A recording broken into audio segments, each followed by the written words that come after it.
ቁርስ ደርሷል። ኑ ብሉ፣ ሰብሰብ በሉ።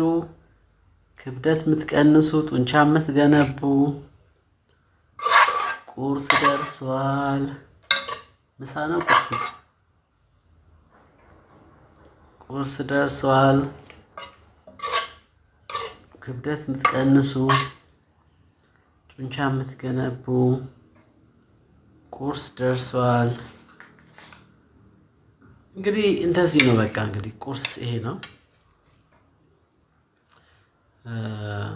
ቁርስ ደርሷል። ሚጥሚጣ እናድርግበት ወይስ ጨው ይሻላል? ጨው ይሻላል ለእንትኑ ወይስ ሚጥሚጣ ይሻላል? ወይ ጎዳና። ቁርስ ደርሷል። ክብደት የምትቀንሱ ሰዎች ቁርስ ደርሷላችኋል ነው ብሎ ሚጥሚጣ ላድርግበት ወይስ ጨው እያልኩ ነው። ቆይ ሚጥሚጣ ይሻላል። ዘይት የለ፣ እንጀራ የለ፣ ምን የለ፣ ምግብን ብቻ እየቀቀልክ መብላት ነው። እንደ ልጅነት ከፈለክ ሚጥሚጣ እያረክ እንዴ። ወጡ እኮ ነው ያወፈራችሁ። እኔ እኮ እንዴት አድርጌ ላስረዳችሁ?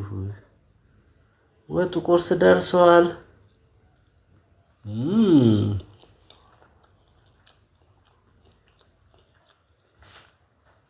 ክብደት የሚቀነሰው እንደዚህ ነው። በቃ ጡንቻ የሚገነባ ጎመኑ ያው ለአንጀት ነው።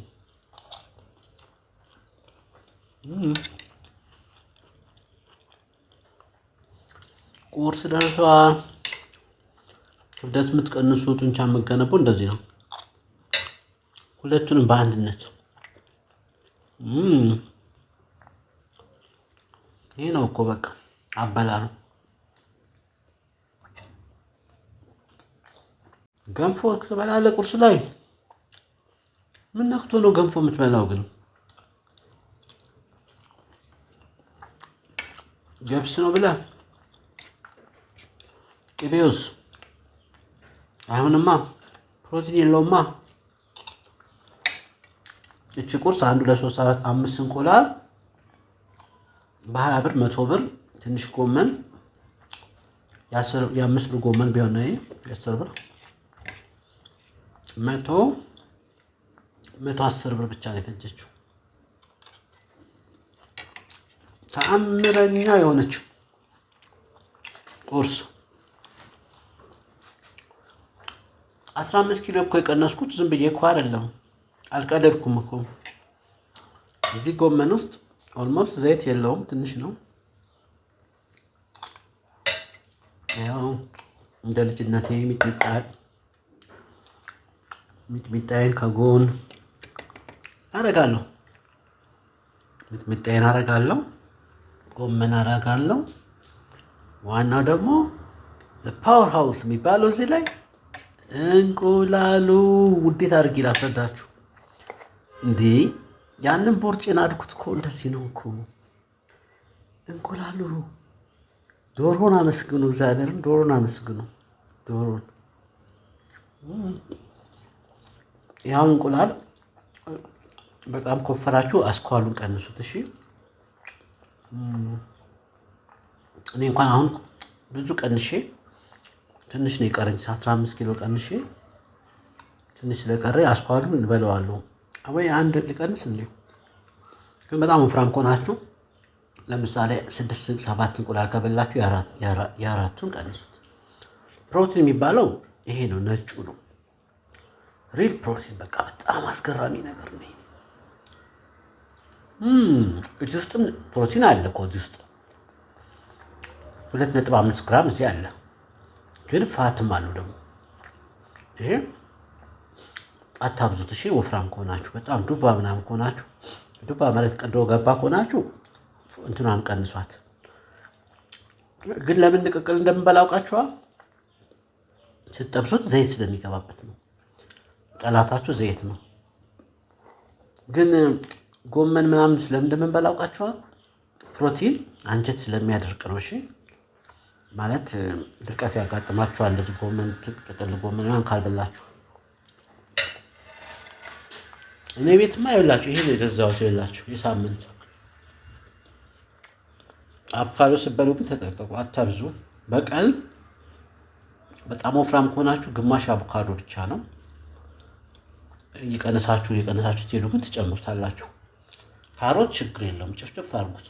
አሁን ስኳር አለው ግን አታብዙ። እሱንም ቀይ ስርም አታብዙ፣ ወፍራሞች አታብዙ። ስትቀንሱ ግን እነዚህን እንደኔ 15 ኪሎ ከቀነሳችሁ በኋላ ጭምር ታደርጉታላችሁ። ዋናው ነገር ግን አሁን እናንተ ይሄ ነው የሚሻላችሁ፣ ይሄ ነው የሚሻላችሁ። በቃ ቆማችሁ እኮ ነው የምትበሉት፣ መቀመጥ እራሱ የለም። ከዛ ደከመኝ እንቅልፍ የመጣ ምናምን የለም። ለምን ክራሽ አያደርግም? ሹገር ስለሌለው ሹገራችሁ ክራሽ አያደርግም። እችን ወፍራም ከሆናችሁ አስኳሏን በብዛት አትመገቧት። አንድ 4-5 እንቁላል ከበላችሁ ወፍራም ከሆናችሁ የሶስቱን አስኳል አውጡት። ያው this is a protein። ያው ኮላጅን የምትወጪዋ ሴትዮ ቆዳሽን እኮ ይሄ ነው የሚገነባው። እዚህ ነው ኮላጅን ያለው፣ እዛ ታብሌት ውስጥ አይደለም። ያው ደስ አይልም። እንቁላል ፕሮቲን ኮሌስትሮል የለው ምን የለው።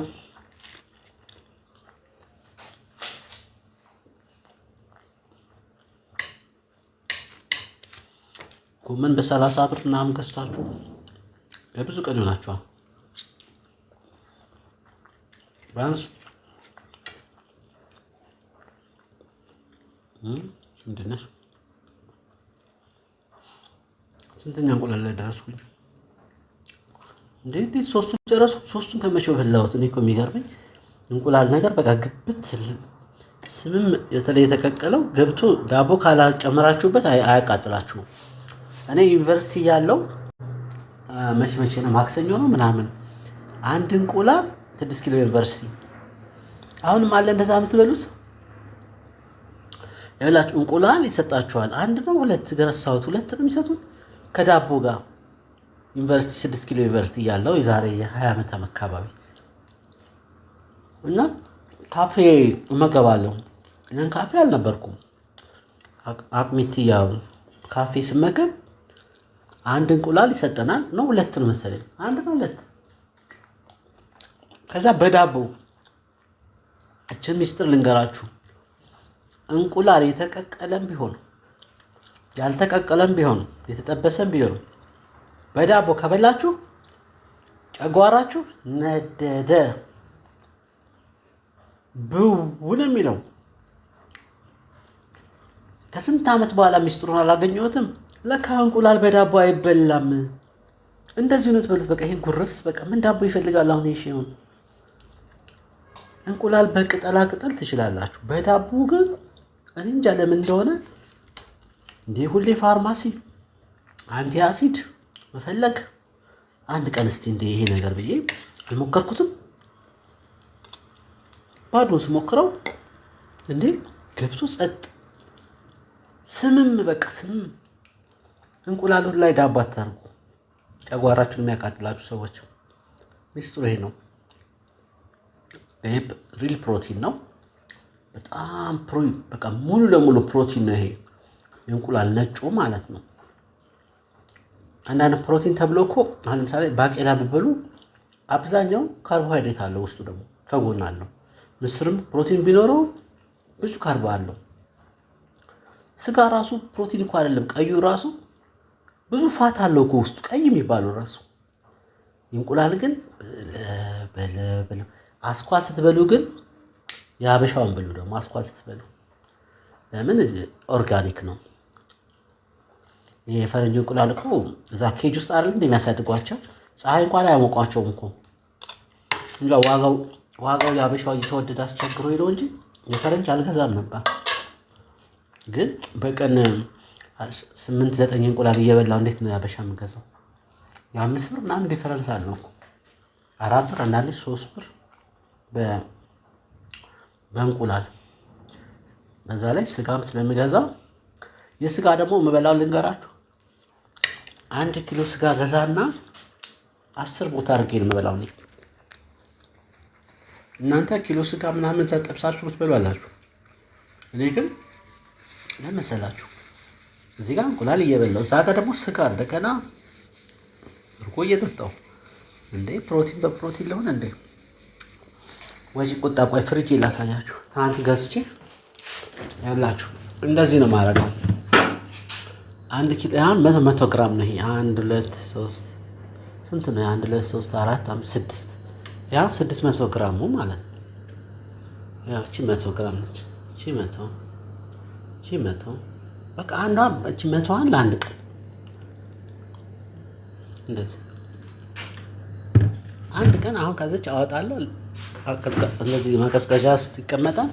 ግን ይሄ እንዳውም ጮማ ነገር አለው። እቺ አሁን ዛሬ የምትበላው እቺ ነች።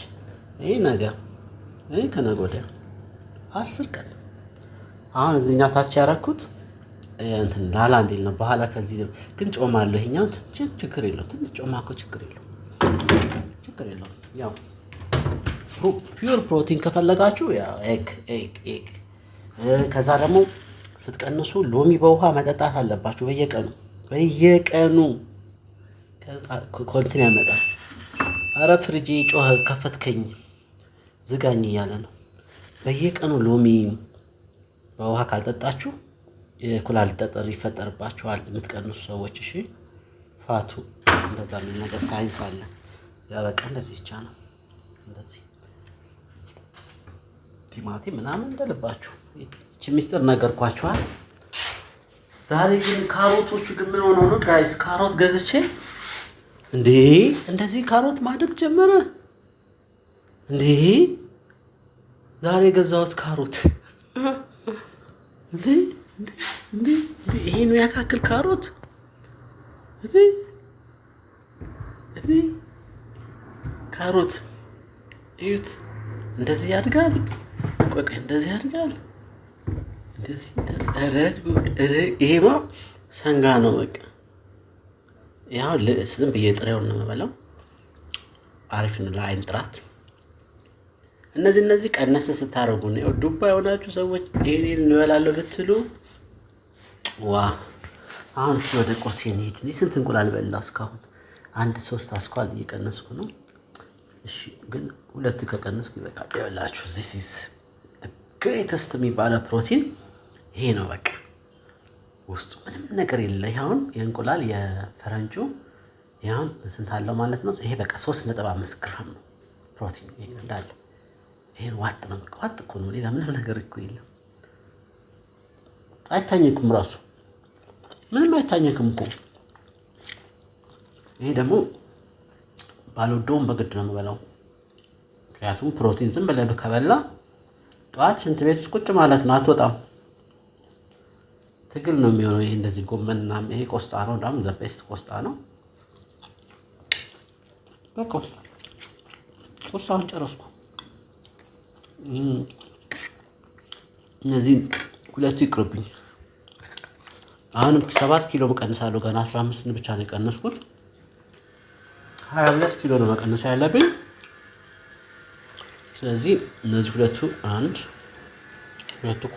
ኳሶች ቢቀሩስ የሶስቱን ስለበላው ፋት ይችላል።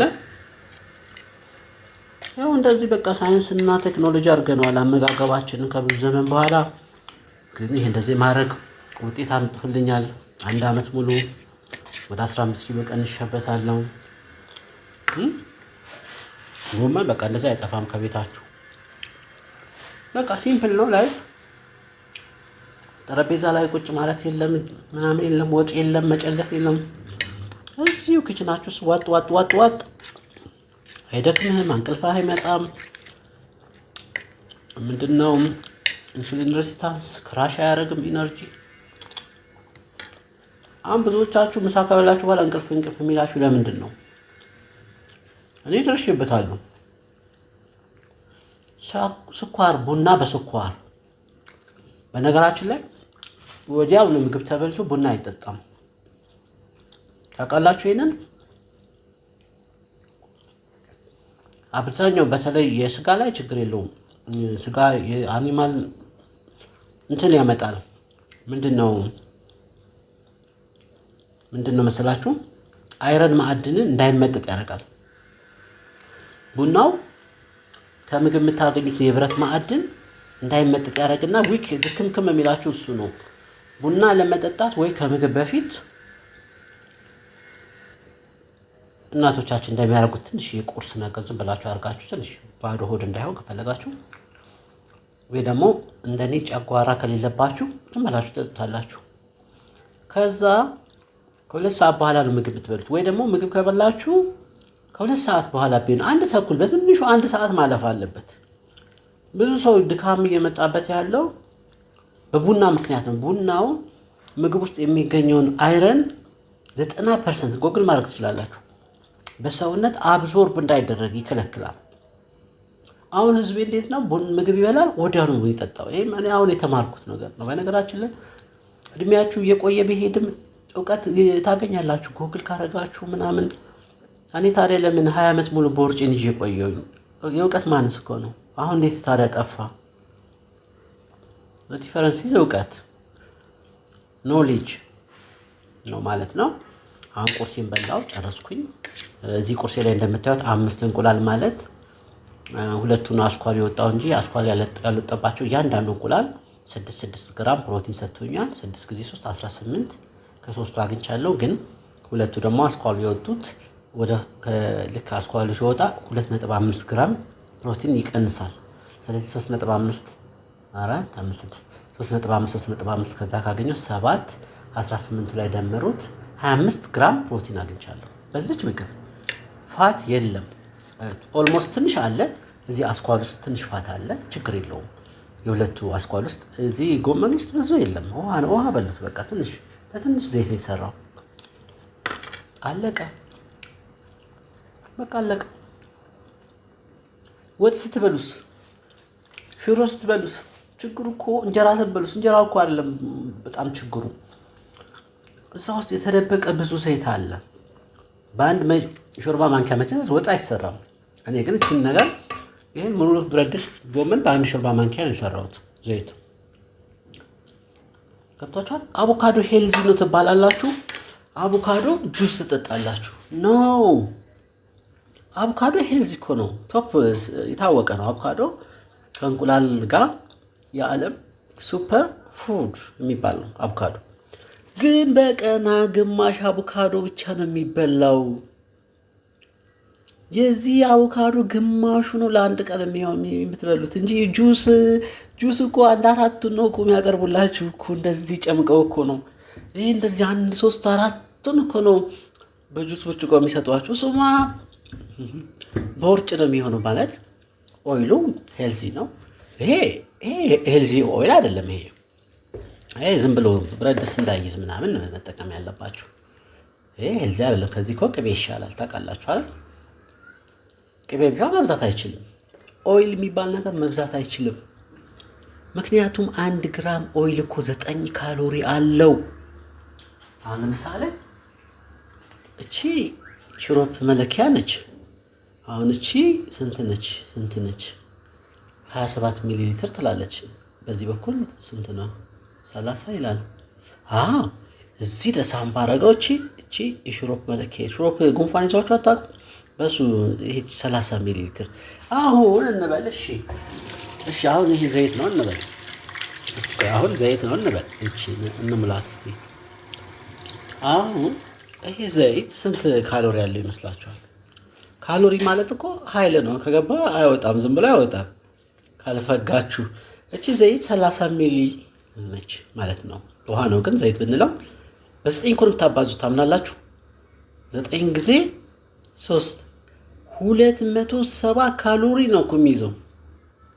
270 ካሎሪ እኮ ስንትና ስንት ወካርጋችሁ እኮ አትሉትም። እቺ ማለት ነች። ቆይ እስቲ እቺ ዘይት ቢሆን እቺ በተቻለ ወጣ አትሰሩም እናንተ እርግጠኛ ነኝ እንዴ? ዘይት ይሄ እኮ ዘይት ነው እንዳለ ውስጡ። ይሄ እኮ ዘይት ነው፣ ቅባት ግን ሄልዚ ነው። ሄልዚ የሆነ ማለት ግን ታበዛዋለህ ማለት አይደለም። አይቻልም፣ ትወፍራለህ። ካሮት ባይዘው ወይ ብዙም አይደለም፣ አሪፍ ነው። ካሮት ውሃ ነው አብዛኛው፣ መብላት ትችላላችሁ። ስኳር ትንሽ አለው። ከምግብ በኋላ ብሉት። ላጥ አድርጋችሁ ባታበስሉት ጥሩ ነው ለአይን ጥራት። ይባላል። ይሄ በጣም ጣፋጭ ነው። ቀይ ስር ታውቃላችሁ፣ ጣፋጭ ነው። ስኳር አለው። አንድ ምናምን አታብዙት። ወፍራም ከሆናችሁ እነዚህ በኋላ ቆይ ትንሽ ቀንሱ። ግን መሀል ላይ የቀነሳችሁ እነዚህን ሄልዚ ነገሮች መጨመር ትችላላችሁ ማለት ነው። የዛሬ ፕሮግራሜ በዚህ ብናጠናቀውስ ያው ትንሽ ቲፕ ነው የምሰጣችሁ። ጎመን ግን ቢያስጠላኝም ልብላ ግዴታ ነው፣ ድርቀት እንዳያመጣብኝ። ልጉረሳት።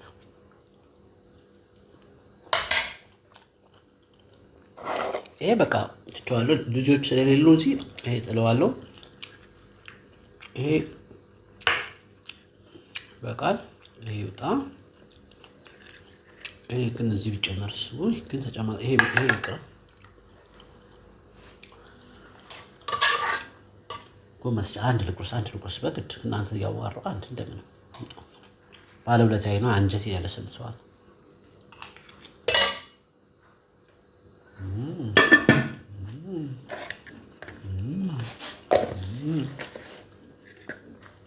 ይበቃኝ እና ጥያቄ ግን የጠየቀ ሰው የለም።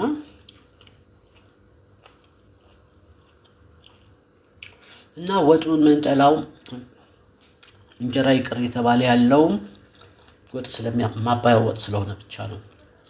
እንጀራ ፍቅር ግን ሊገላችሁ እናንተ እንግዲህ ወፍራሞች ሰዎች ኬክ ምናምን አትብሉ፣ ስንዴ ዳቦ፣ ፈጢራ ምናምን አትብሉ። ፈጢራ ፓንኬክ እኮ አሁን እንዴ ፓንኬክ ማለት እኮ እንቁላል ውስጥ ስንዴ ሲገባ ማለት እኮ ነው። ኬክ ፓንኬክ አሳምረው ስሙ። ቆይ ፓንኬክ ቆርቶ እንቁላሉን ብቻ ብሉት። መጥበስ ትችላላችሁ በትንሽ ዘይት።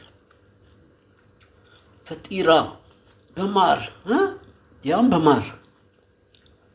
በማር ማር ማለት ባይዘዌ ጤናማ ነው፣ ግን ለወፍራም ሰው አይሆንም። ከስኳር እኮ ይብሳል እኮ ማር ታውቃላችሁ። ፍሩክቶስ ነው፣ አበባን ቀስመው ነው። ንቦች አበባን ነው የሚቀስሙት። ከአበባ የሚመጣ ሹገር ከፍራፍሬ ፍሩክቶስ ይባላል። እንደዚህ አሁን ለምሳሌ እዚህ ስኳር አለ፣ ይጣፍጣል እኮ ፍሩክቶስ ይባላል። የስኳር አይነቶች ደግሞ ልዩነት አላቸው። ልንገራችሁ ስችን ነገር እዚህ ቀይ ስር ውስጥ እኮ ስኳር አለ፣ ይጣፍጣል እኮ ይሄ ቀይ ስር ፍሩክቶስ ይባላል። ትልቅ ችግር የፍሩክቶስ ችግር በጉበት ነው ፕሮሰስ የሚደረገው።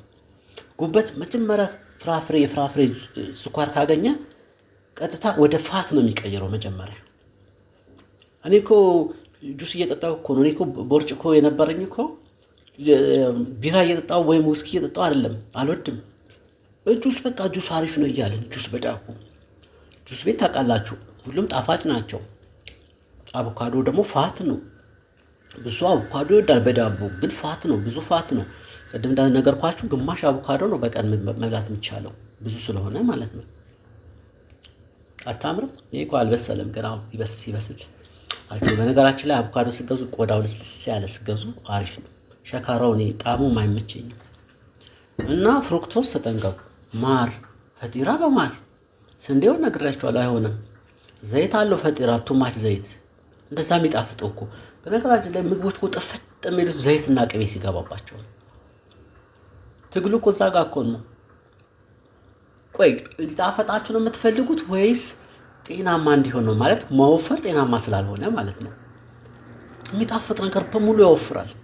ማዮኔዝ እኮ እንቁላል ምናምን የሚጣፍጥ ነገር ምናምን ቀላቅለው እኮ ነው። ማርኬቲንግ እኮ ነው። ምግቡን አጣፍጠው እናንተን እያስበሉ ያወፈሩ እያደለቡ፣ እናንተ ግን ችግር ውስጥ ትገባላችሁ። እኔም ገብቼ ስለነበር ነው። በተረፈ እንደዚህ ሱፍ ነገር አሪፍ ነው። ወይኔ እቺ ሱፍ ግን ማን ይፍጭልኝ መጥቶ። ሱፍ ነገር አሪፍ ነው። ስንት ዓመት ሊሞላት ነው? እንደ ሞሪንጋ ነገር አሪፍ ነው።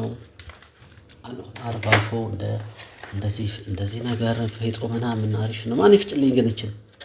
እኔ ደግሞ ስንቱን ልስራ። ተልባ በጣም ቆንጆ ነው ግን ሳይበዛ። ተልባ 2-3 ማንኪያ በቀን ኦሜጋ 3 ያለው እሺ። ከእንስሳት የሚመጣው ኦሜጋ 3 አሳ ዘይት ዋጡ። የሐሰት ዘይት ዋጡ ትልቅ ሰዎች። በተረፈ ሚጥሚጣ አሪፍ ነው ምናምን አሪፍ ነው። ይሄ ነው እንግዲህ ዛሬ ትምህርት ከኪችኔ ውስጥ። ደህና ዋሉ። መልካም በዓል። ዛሬ በዓል ነው፣ ጾም የሚፈታላችሁ እንግዲህ ወፍራሞች እንኳን ደስ አላችሁ። እንቁላል ምናምን ያልኳችሁን አሁን በደንብ መብላት ትችላላችሁ። ሃይማኖታችሁንም ያው ጠብቃችሁ። ጾም እየመጣ መሀል ላይ ግን ያስቸግራችኋል። ግን እንግዲህ ያው ሃይማኖታችሁን ለመጠበቅ ነው። እርድ ደግሞ አሪፍ ነው ጋይስ። እርድ ደግሞ በሻይ እርድም አሪፍ ነው። እንደዚህ ቆንጆ ነገር ነው። እነዚህ የጥንት የጠዋቶቹን ነው ተመልሼ ጤና ያገኘሁት እላቸዋለሁ። 15 ኪሎ ላይ የቀነስኩት ምስሌ በጣም አሪፍ ሆኗል። ኢነርጂ ክራሽ አያደርግም። አሁን በላው በቃ እኔ እንቅልፍ አይለኝም። በቃ ልወጣ ነው። ኪችን ውስጥ ብዙ አተሳልፉም። ብዙ የሚቀቀል ምናምን ነገር የለም። እንቁላል 20-30 አንዴ ከቀቀላችሁት እኮ ከፍሪጅ እያወጣችሁ ቀዝቀዝ ሲል መብላት ነው የላጣችሁ። ከጎን ያቺ ጎመን ነች። በቃ ስራ ቀለለ እኮ። አመቱን ሙሉ አንድ አይነት ምግብ ነው ግን የበላሁት። የነገርኳችሁን ነው። መልካም ቀን። ቻው። ሌላ ቀን እናወራለን። ቪዲዮውን ጭንላችኋለሁ አውርጄ። እኔ ሰመረ እባላለሁ። ቻው።